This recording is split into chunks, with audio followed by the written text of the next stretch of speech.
Та нийгмийн халамжийн байгууллагуудын нэгдсэн холбоог тэргүүлдэг. Энэ холбооныхоо үйл ажиллагааны талаар яриач. Ямар ажлууд хийгдэж байна? За тэгэхээр нийгмийн халамжийн байгууллагуудын нэгдсэн холбоо бол 2015 онд бол байгуулагдсан. За тэгэхээр өмнө нь би 2001 онд бол мэргэжлийн нийгмийн ажлын нийгэмлэг гэж байгуулаад тэнд бол 15 он хүртэл ингээд тэр байгууллагад ажиллаад явсан. За тэгээ ингээд төрийн бас байгууллагууд тэр дундаа мэргэжлийн байгууллагууд, нийгмийн ажлын мэргэжлийн байгууллагад ажиллаж байхад бол бас нэг хоёр том хэрэгцээ байгаа бол мэдэрсэн л дээ.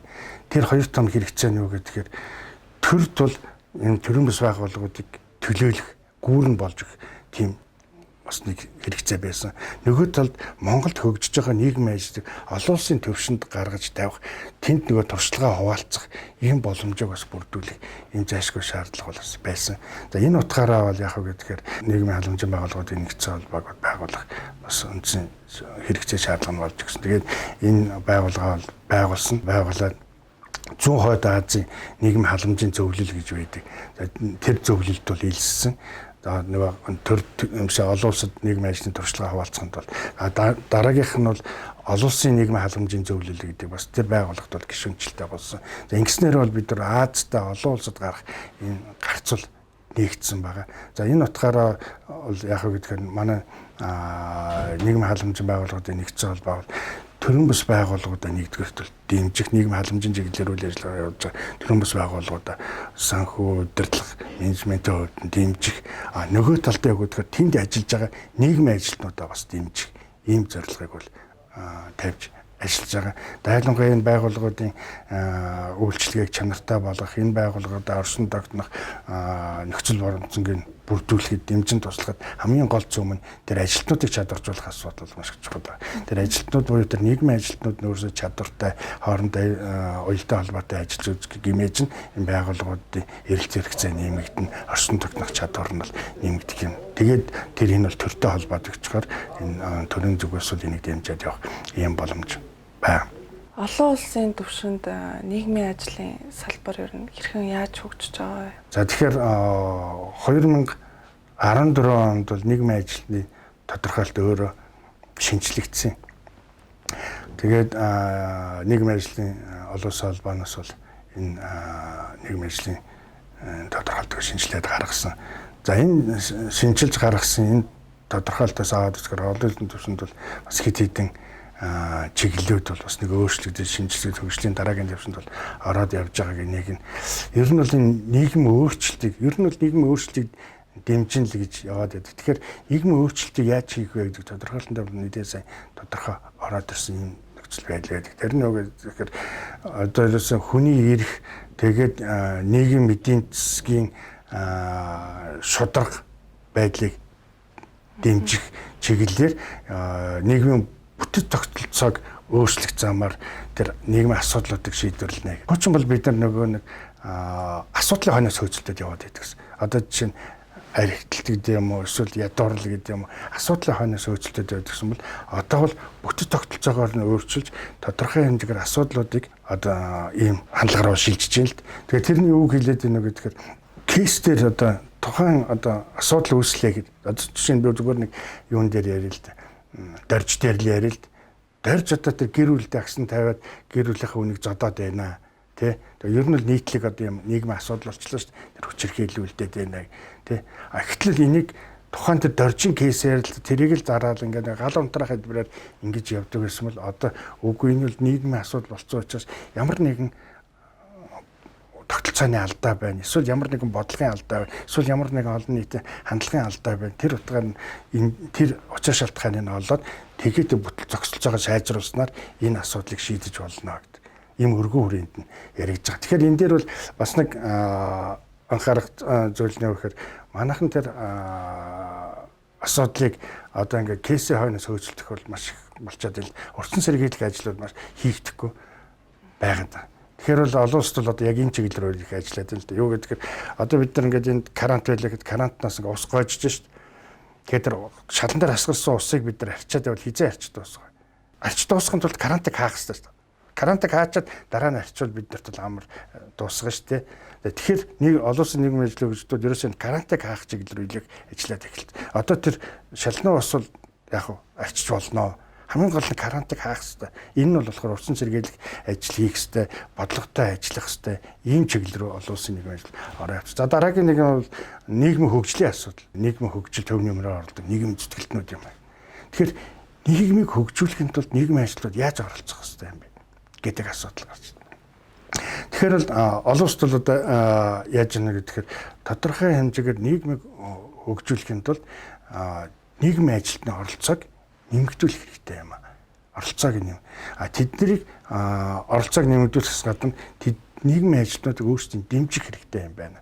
Тэд нар тодорхой хэмжээгээр олон нийтийн оролцоо хандлагыг сайжруулах хэрэгтэй юм байна. Нийгмийн ажилтнууд маань өөрсдөө оролцож, өөрсдөө манлайлж тэр олон нийтэд зөв хандлага, зөв үлгэр дуурайр үзүүлснээр олон нийтийн оролцоог нэмэгдүүлж өгсөн. Ингэснээрээ яах вэ гэдгээр нөгөө урдсан сэргийлэх буюу нөгөө зөв хандлагыг бий болгож нийгмийн хөгжлөөр зөв голдролоороо явах ийм асуудлууд. За тэгээд тэр эрх мэджүүлэх буюу тэр чадваржуулах асуудал руу нэлээх олон улсд бол анхаарж байна. Тэр оролцооноос гадна хүн бүртгэл эрх мэдлөгөөд тодорхой хэмжээгээр өөрийнхөө асуудлыг өөрөө шийдвэрлэх тийм боломжийг олгох хэрэгтэй. Нөгөө талаас болохоор хүмүүс эвлэлд нь нэгдэх хэрэгтэй байх хэрэгтэй. Нэгдвэл байр суурьтай байх хэрэгтэй. Тодорхой одоо Баянзүрх дөрөв 25 дугаар хорооны гэдэг юм бол тэр тухайн хорооны асуудлыг тэр хорооны иргэдэн л өөрсдөө шийдвэрлэж чадна. Тэдний оролцоо чухал, тэдний эв нэгдэл чухал. Тэрнээс бол би одоо очиод тэрийг шийдвэрлээд өгдөг. Занаас нь эсвэл би засаг дарга нь тэг ингэснээр тэр асуудал шийдэгдэхгүй гэсэн. Ийм хандлагууд одоо олон улсад бол нэлээд төгөөмөл болоод явж байна. За дараагийн нэг зөвлөний яах вэ гэдгээр нийгмийн ажлын хөгжлийн энэ олон улсын чиг хандлагаас манад бас нэлээд зөвлөн. Бид нар бол нийгмийн ажлын өрнийн соёлтойгоор нь авч хэрэгжүүлж байгаа. Тэр нь юу гэдгээр Англи, Америкийн загварыг бол Монголд ингээ хэрэгжүүлээд явж байгаа. Гэхдээ Монголын уламжлал соёл уламжилтай бас нийцэхгүй зүйлүүд бас байна. Тэгэхээр энэ дээр бол бид нар бол бодол цаашдаа холбооцох зүйл байна. За энэний нэг тод жишээ нь яаж яана гэхээр Ази орнууд бас энэ дээр нэлээд анхаарал санаачлал гаргаад за Японд төвтэй одоо Монгол, Япон, одоо Солонгос гэдэг орнуудын нийгмийн ажлын эрдэмтэн судлаачид оролцоод энэ буддист нийгмийн ажил гэдэг энэ чиглэлийн урсгал чиглэлийг бий болгоод тэгээд нэг буддын гүн хаан одоо буддын зан үйл дээр үндэслэн ийм нийгмийн ажлын загварыг л хөгжүүлээд тодорхойлтын бий болгоод ингээд ажиллаж байгаа. Тэгэхээр бол энэ нь бол бас нэг том урсгал. Тэгээд энэ нь бас юу хэлээд байна вэ гэдэг бид нар бол одоо бас тухайн орныхоо соёл уламжил дээр нийцсэн тэрүүнд сууж өгсөн энэ нийгмийн ажлыг хөгжүүлэх нь бас чухал юм аа гэдэг санааг хэлж байгаа. Тэрнээс олборлоод Монгол ч гэсэн өөрсдийн гэсэн соёл уламжил дээр толгуурласан ийм нийгмийн ажлыг хөгжүүлэх ийм шаардлагууд болсон байна. Монгол улсад нийгмийн ажлын салбарын нэгдсэн бодлого, хууль зүйн тогтолцоо ер нь ямар байдаг вэ? Ер нь яг нэгдсэн бодлого гэж байна уу? Монголд нийгмийн ажлыг хөгжүүлэх бодлого гэдэг юм бол яг одоогор бол байхгүй. Тэгэхээр яг зүгээр байсан нэг бол байсан. Яагаад энэ нийгмийн ажлын бодлого хэрэгтэй байгаа талаар ярихын тулд нэг 2-3 шалтгааныг бас хэлхэн зүйтэй байх л да. Нийгмийн ажлын үйлчлэгийг чанартай болгохын тулд Монголд нийгмийн ажил мэрэгжил болж нэр хүндтэй өсч хөгжихийн тулд одоо зайлшгүй нэг хийх ёстой зүйл нөө гэдгээр энэ салбар бүрийн нийгмийн ажилтнуудын хоорондын ажил уялдаа холбоо байна. Магадгүй эдгээр нийгмийн ажилтнуудын хоорондын уялдаа холбоо өнөөдөр байж чадахгүй улмаас нийгмийн ажлын нэр хүнд, нийгмийн ажлын үйлчлэгээний чанар муу байх магадлал өндөртэй. Салбар салбараараа үйл ажиллагаа нь дүгнэгддэг, салбар салбараараа үйл ажиллагаагаа төлөвлөдөг, өөр гэсэн хуультай ингээ явчихаар тодорхой хэмжээгээр нэгдмэл тийм зохион байгуулалт удирдлага байхгүй болмаас бол энэ бол алдсан. Тийм учраас энийг бий болгохын тулд бол зайлшгүй нийгмийн ажлын бодлого бас тэрэн дагсан хууль хэрэгтэй болж даалгавар тэр дундаа бол яг гэдэг нийгмийн ажилтны эрх зүйн тухай байдлын тухай хууль гэдэг бүр юм хууль бодлогоо дагаад гарах хэрэгтэй юм л. энийг ч нийгмийн ажилтнууд шаардаад байгаа. Тэгэхээр тэр хуулийн донд юу байх хэвээр, тэр бодлого донд юу байх хэвээр гэдгээр нийгмийн ажилтнуудыг хэрхэн яаж урамшуулж дэмжих юм, нийгмийн ажилтнуудын нийгмийн хамгааллын асуудлыг яаж шийдэх юм, яаж тэдгээрийг хөгжүүлэх юм, яаж тэдгээрийг ажлын байраар хангах, ажлын байран дээр яаж хөгжүүлэх юм. Тэгээ бүр цаашлах юм бол ёс зүйн асуудлуудыг яаж шийдвэрлэх юм гэх бүх асуудлууд бол энд бол тусгагдж өгнө. Тэгэхээр энэ бол нийгмийн ажлын суур хууль болоод аль ч салбарт ажилласан нийгмийн ажилтнууд энэ суур хуулийг дагаж мөрдөх зайлшгүй шаардлага гарч ирж байна. Нийгмийн ажилтнуудын өөрсдийнх нь одоо оролцооны тухай асуудал. Тэгэхээр нийгмийн ажилтнуудыг яаж оролцуулж, яаж хөгжүүлэх үү гэдэг нь бол ялч байхгүй бодлогоор дэмжих, бодлогын тусгаж өгөх ийм асуудал болж байна. За дээр нь бол дараагийн нэг зүйл нөгөө тэгэхээр мэргэжлийн байгууллагуудын оролцоо бас энэ хуулинд бодлогот бол нэлээд чухалчилж оруулж өгөх хэрэгтэй.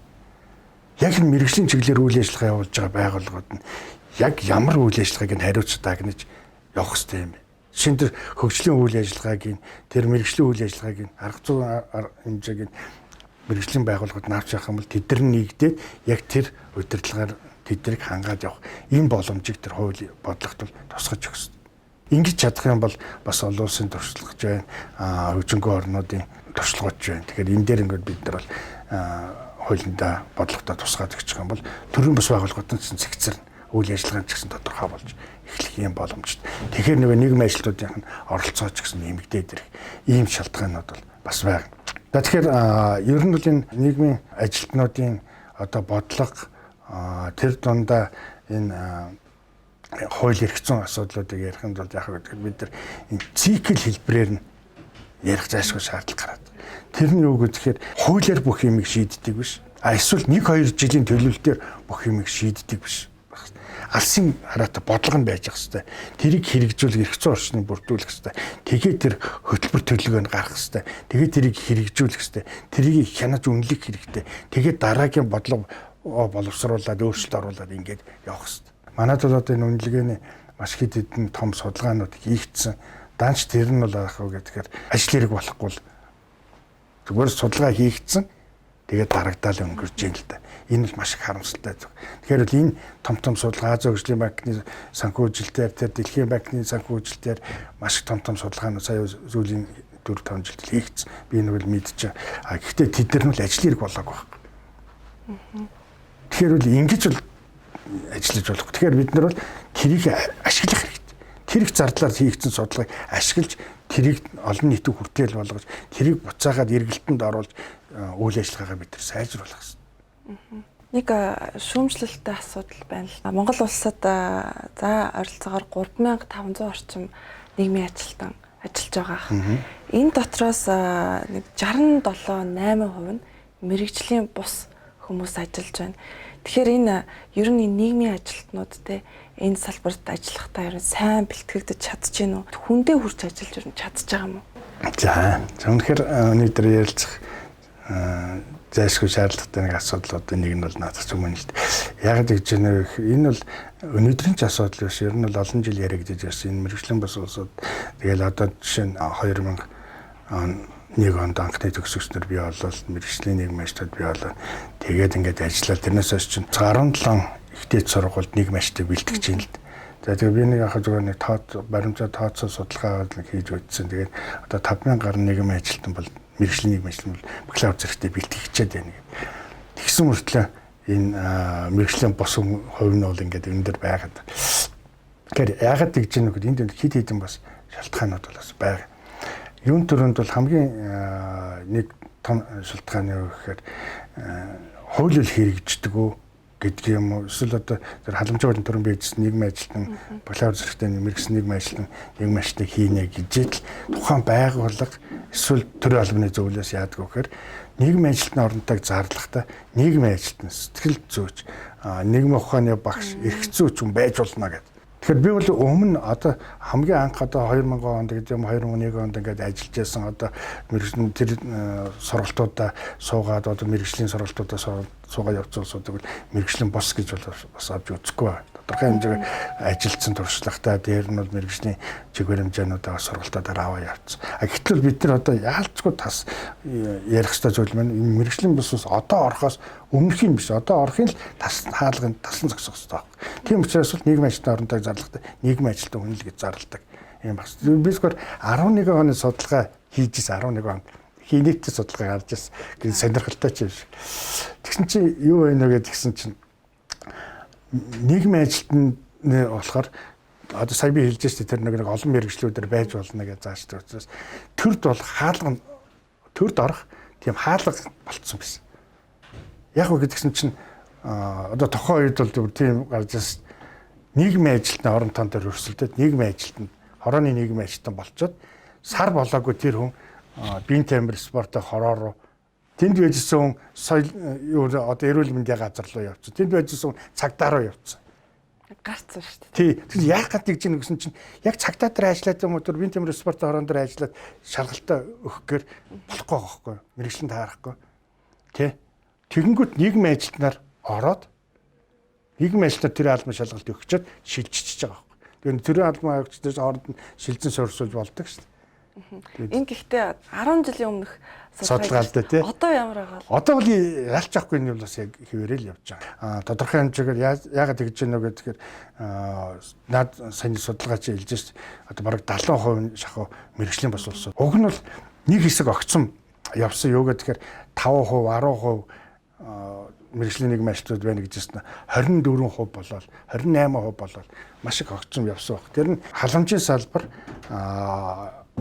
боловсролын салбар хоёр маань бол нэлийн илүү өндөр бусад мэргэжлүүд дотроос өндөр мэргэжлийн ажилтнууд ажиллаж байгаа. Тэгээ бусад одоо салбарын дотор бол энэ бол маш бага хэмжээтэй болж байгаа. Ялангуяа хороо эдэр дээр бол одоо яг мэргэжлүүд бол баг хорон дээр бол бас нэлээд дутагдaltaй байна. Маш их асуудлууд дагуулж байгаа нь бол одоо төрийн бус байгууллагууд дээр ажиллаж байгаа нийгмийн ажилтнууд ч гэдэг юм уу те ингээд асрамж аламжийн газар ажиллаж байгаа нийгмийн ажилтнууд ч гэдэг юм ингээд асуудлууд бол байгаа.